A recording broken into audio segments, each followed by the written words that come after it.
Alors, bonjour à tous, merci d'être, avec nous pour ce troisième expert tips de l'année 2022 en partenariat avec Danjean& et Associés et l'annexe CGEC.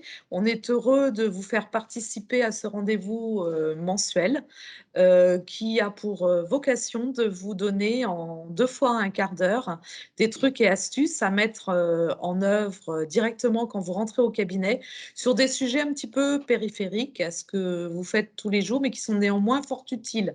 Donc aujourd'hui, on aura un sujet pas forcément gai, qui s'appelle le besoin financier de la famille en cas de décès, méthode pour l'évaluer. Mais si le sujet n'est a priori pas gai, vous verrez que en l'appréhendant correctement, eh bien, on enlève le stress et on se couvre et on anticipe, les problèmes, ce qui est toujours le cas en assurance. Et puis, ensuite, pour Dangean et Associés, c'est la prise de parole en public. Donc on commence avec Gann Assurance et c'est Arnaud Trouche qui est agent général du côté de Chambéry. Je dis pas de bêtises, hein, Arnaud? C'est ça, C'est ça, ouais. qui va commencer avec, Gérald en soutien. Alors, à tout à l'heure. Ce qu'on vous propose, c'est les questions, peut-être les poser à la fin de chaque intervention. Ça sera plus simple. Nous, on va les voir au fur et à mesure et quand Arnaud aura terminé, on prendra les questions et on fera de même pour la partie de Dangean et Associés. Ce qui serait bien pour gagner de la bande passante, qu'il y ait pas de perturbations et qu'on n'entende pas d'écho, c'est que tout le monde ferme bien son micro, sauf quand vous voudrez prendre la parole éventuellement pour les questions. Voilà, alors à tout à l'heure et très bon webinaire. Ah ben, merci à tous de nous suivre. Apparemment, vous êtes, assez nombreux à être connectés. Ce que je vous propose, c'est qu'on voit ensemble, comment évaluer le besoin en capitaux d'essai pour un chef d'entreprise et comment évaluer finalement les conséquences financières, de sa disparition par rapport à sa situation familiale, professionnelle. Alors là où on peut être en résonance entre experts comptables et assureurs, c'est qu'on a souvent rencontré cette situation, à savoir que le chef d'entreprise n'a pas conscience des carences de son organisation en termes de prévoyance, et ne sait pas comment faire pour évaluer les besoins de sa famille, et il connaît encore moins les garanties acquises par ces régimes obligatoires. Alors il y en a, des fois il n'y en a pas, ça dépend des situations. Donc nous, ce qu'on propose à nos clients, et ce que vous pouvez faire également, c'est à raisonner sous la forme d'un bilan, avec d'un côté l'évaluation des besoins de votre client, avec au milieu les garanties acquises par son régime obligatoire, et à droite, le déficit à combler en matière de prévoyance décès, si on est sur ce sujet-là, et estimer les moyens pour y arriver et faire en sorte que les bonnes options soient prises au moment de la découverte avec le client.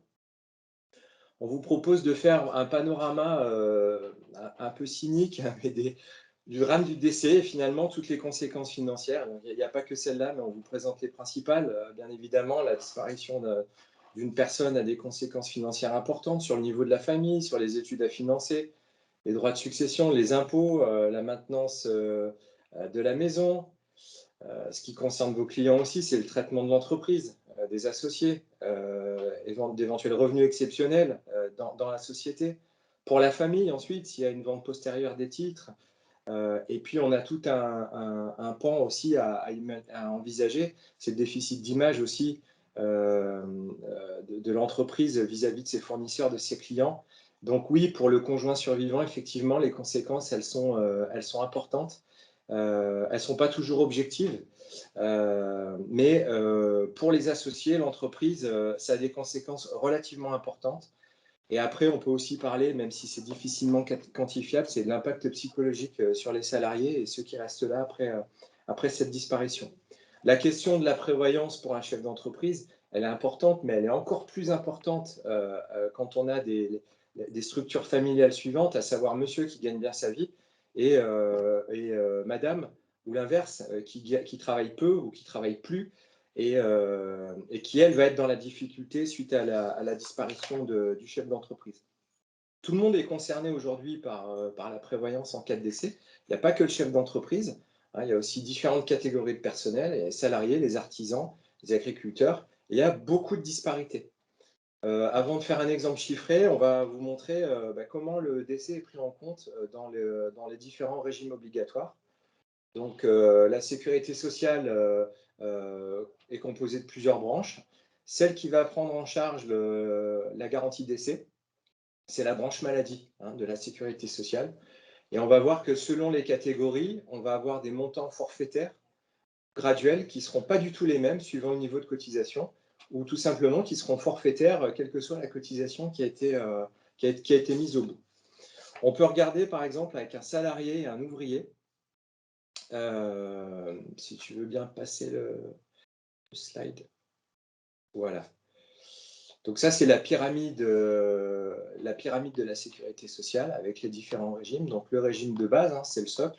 Puis ensuite, des régimes complémentaires ou obligatoires qui vont être mis en place dans l'entreprise en fonction d'accords de branche essentiellement. Si on s'attarde sur les différentes formes de prise en charge, voilà, on va s'apercevoir que plus on va monter dans la pyramide, plus c'est des systèmes qui vont être pris en charge, non pas par le système de protection sociale obligatoire, mais par des régimes facultatifs. Quand on regarde aujourd'hui dans une entreprise à vocation commerciale, par exemple, on va avoir des accords conventionnels de branche qui ont été signés, et toutes les entreprises qui sont rattachées à cette branche vont devoir fournir un socle minimum de prévoyance, de cotisation retraite et de cotisation santé. Et ça, c'est vraiment des obligations légales, ce n'est pas du facultatif. Et en ce qui concerne les personnes à haut revenu dans les entreprises, et c'est le cas notamment des cadres, depuis l'ANI, en particulier depuis 2017, effectivement, il y a toutes les entreprises qui sont soumises à une cotisation pour leurs cadres, qui va représenter 1,5% de la tranche A.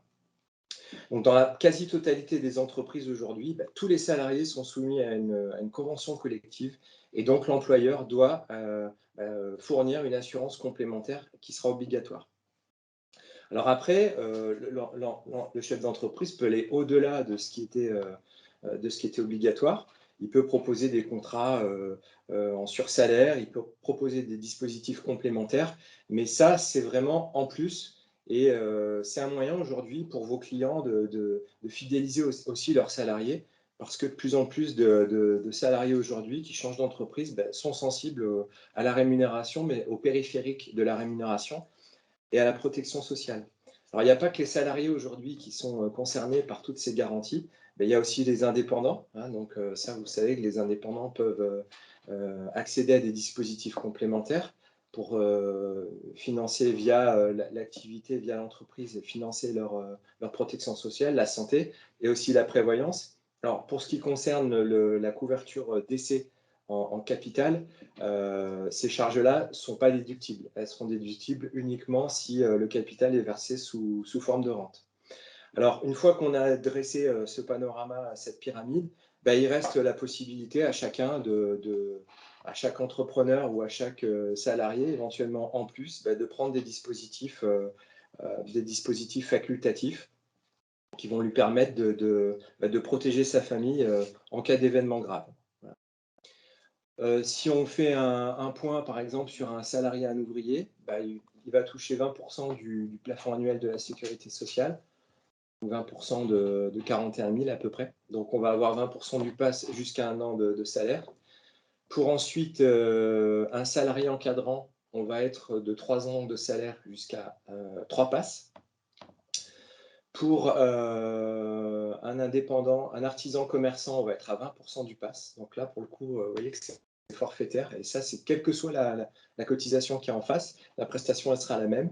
Donc, il y a vraiment des choses à faire là-dessus avec vos clients. Pour un infirmier libéral, là, pour le coup, ce sera en fonction de son degré de cotisation. Mais on s'aperçoit qu'effectivement, quelqu'un qui gagne très, très bien sa vie, il va cotiser au système, mais il va cotiser dans un système qui sera mutualiste, c'est-à-dire qu'il va cotiser pour le système, il ne va plus forcément cotiser pour lui. Et toutes les cotisations qu'il va verser au-delà d'un certain montant ne donneront pas droit à prestation. Ça, c'est important. Une fois qu'on a vu toute cette branche et les différents exemples de prise en charge par les régimes obligatoires, on va faire un exemple, ce qu'on appelle la méthodologie par l'exemple. Sur un couple, hein, monsieur et madame Jolin. Monsieur a 51 ans, il est gérant salarié d'une PME. Il est marié, hein, son épouse n'a pas d'emploi et il a 2 enfants étudiants. Voilà. En même temps que je présente cet exemple, vous pouvez voir la répartition des salaires, les différents engagements, les charges, les revenus et une partie du patrimoine qui est possédé. Donc, dans notre exemple, c'est pas une généralité, mais ça arrive souvent. Madame était diplômée, dans notre exemple, elle avait arrêté de travailler il y a 20 ans pour élever les enfants. Depuis, elle n'a pas retravaillé.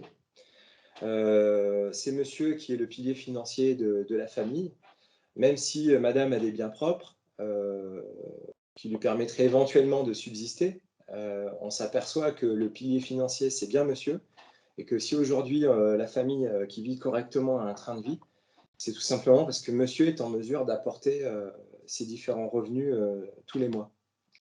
Dans notre exemple, les enfants font des études dans des structures privées. Monsieur est dirigeant expert. Alors, dirigeant expert, on peut l'assimiler aussi à un homme clé, hein. Et il y a un contrat de prévoyance dit collège cadre qui a été mis en place il y a un certain nombre d'années et qui n'a pas été forcément revu depuis. Souvent, les chefs d'entreprise ont conscience qu'il y a éventuellement des choses à faire sur la santé, sur la prévoyance, mais ils ne prennent pas vraiment le temps de s'y intéresser. Et les seuls moments où ils ont vraiment posé des questions sur ça, c'était au début. Mais après, on a tous la tête dans le guidon, l'entreprise se développe et ils ne pensent pas forcément à revoir leur contrat. Donc là, dans notre exemple, les parts sociales de l'entreprise sont détenues intégralement par monsieur Jolin, sans pacte d'associés. Donc, je vous laisse imaginer les conséquences en cas de décès. Dans notre exemple, le chef d'entreprise a 3 associés, 15 collaborateurs. Je parlais d'un homme clé, ça c'est important parce que c'est lui qui manage les projets. Et le développement de la société, il est assuré essentiellement par lui-même. Comme beaucoup de chefs d'entreprise, il a conscience que la survenance d'un problème peut avoir des conséquences, mais il ne les connaît pas vraiment. Dans cette entreprise, l'assureur, à l'époque, avait mis en place un contrat qui n'a pas été revu et qui nécessiterait effectivement d'être revu. Le contrat qui avait été mis en place, il a souvent répondu, comme dans beaucoup de cas, à une obligation légale, hein. C'était le filet de sécurité, à savoir la cotisation à 1,5% de la tranche A. Le reste, c'était pris en charge en cas d'invalidité partielle et d'incapacité. La cotisation est intégralement payée par l'entreprise. On voit aussi dans la structure des revenus que le chef d'entreprise se génère des dividendes. Et les dividendes aujourd'hui, c'est la rémunération du capital. Ce n'est pas générateur de droits en matière de protection sociale, que ce soit de maladie, de prévoyance ou de retraite. Et ça, mine de rien, c'est une composante importante de la rémunération du dirigeant. Or, le contrat tel qu'il a été paramétré lors de sa mise en place tenait pas compte ni de l'évolution des revenus, ni de la structure des revenus. Bon, malheureusement, le décès de monsieur Jolin intervient. Et en fait, les conséquences, on va vous les chiffrer avec quelques exemples. On va avoir des charges de court terme hein, qui vont être là. 150 000 € pour les impôts, pour les études. On s'aperçoit aussi qu'on a des besoins financiers avec des charges récurrentes. L'emprunt de l'investissement locatif, des charges de la vie quotidienne, malheureusement des frais de succession, des frais d'obsèques. Et quand on met bout à bout les revenus et l'épargne, on va s'apercevoir qu'il y a un vrai déficit, que ça va être compliqué pour madame de pouvoir assumer son train de vie. Alors, dans notre exemple, on a volontairement voulu projeter cette dame dans le long terme, parce que les bilans de prévoyance que vous pouvez faire avec vos conseils actuels ou bien les logiciels de prévoyance, puisque ça existe hein, dans certains cabinets comptables, souvent c'est réduit à un capital d'essai qui correspond à 2-3 années de revenus. Nous, on a considéré dans notre exemple que, effectivement, si madame demain devait retravailler, c'est pas en ayant été déconnectée du marché du travail pendant 20 ans ou 25 ans qu'elle allait trouver un emploi qui remplacerait intégralement les revenus de son défunt mari. Donc, on s'est dit, on va maintenir le niveau de vie dans notre solution longtemps, plus de 3 ans, et on va le maintenir jusqu'à ce que madame puisse prétendre à ses droits à la retraite, qu'elle puisse liquider sa propre retraite et puis à ce moment-là, profiter de la réversion de la retraite de son mari. Donc, le capital qu'on a mis, qu'on a préconisé, c'était 476 000 euros. Au début de l'exemple, je parlais de garantie acquise, de besoins et de déficit. Ben là, on s'aperçoit, si on calcule les besoins, qu'on a 476 000 euros de besoins de capital. Et quand on regarde finalement ce qui avait été prévu par les contrats cadres, on s'aperçoit qu'on était quand même loin du compte et que les contrats cadres, une fois activés en cas de décès, eh bien, faisaient apparaître une garantie acquise de 216 000 euros et qu'on avait un manque de trésorerie de 260 000 euros, ce qui est énorme. Et ce n'est pas des exemples qui sont surestimés et surexagérés. C'est vraiment des exemples qu'on rencontre malheureusement régulièrement. Quand on regarde ce que payait l'entreprise en matière de cotisation, pour les 3 cadres, pour avoir ces garanties-là acquises, elle payait autour de 4 000 euros. Et là, en fait, on se rend compte qu'aujourd'hui, pour combler ce déficit de trésorerie, ben, en fait, il suffirait que l'entreprise augmente son coût supplémentaire annuel de 1 391 euros, en plus des 4 000 qui étaient déjà en place. Donc là, on arrive vraiment à la notion de moyens. Quand les chefs d'entreprise se disent, bah oui, effectivement, ça risque de me coûter cher, bah en fait, on se rend compte que non, puisque dans ce cas-là, pour moins de 1 400 euros par an pour la société, eh ben, on arrivait à faire en sorte que le client puisse prendre les bonnes options et que qu'on sauvegarde le train de vie de la famille, qu'on sauvegarde l'éventuelle pérennité de l'entreprise. Et même si dans le cadre du décès, il y a un outil professionnel qui est transmis, je vous laisse imaginer les conséquences par rapport aux clients, par rapport aux fournisseurs, sur l'image de l'entreprise. Donc la veuve aurait pu compter éventuellement sur la vente des titres ou percevoir encore les revenus du capital. Mais on sait très bien que quand il y a un dirigeant homme-clé qui disparaît, la liquidité départ n'est pas forcément assurée. Et on sait très bien que la disparition d'un homme clé peut entraîner le départ d'associés, puis éventuellement des difficultés pour l'entreprise et les salariés qui restent. Voilà. Ce qu'on voulait mettre en avant dans cet exemple, c'est qu'avec nos clients aujourd'hui, qu'on soit assureur ou expert comptable, il est important de prendre le temps avec les clients de faire un point sur quel est le besoin en cas de décès ou d'arrêt ou d'invalidité, mais là on était vraiment sur le décès. Quels sont les besoins des clients? Quelles garanties ils ont aujourd'hui avec les régimes obligatoires? Et qu'est-ce qu'on doit mettre en place pour faire en sorte d'arriver à un équilibre entre ce que pensait avoir le client et ce qu'il a vraiment au bout du compte. Voilà. J'espère que ça a été clair pour vous. Voilà, donc il y a ma photo, merci.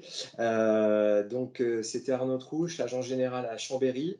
Si vous avez des questions, je peux y répondre, soit en direct, soit par le chat. Et si vous avez besoin, on est à votre disposition pour des rendez-vous privés également. Voilà.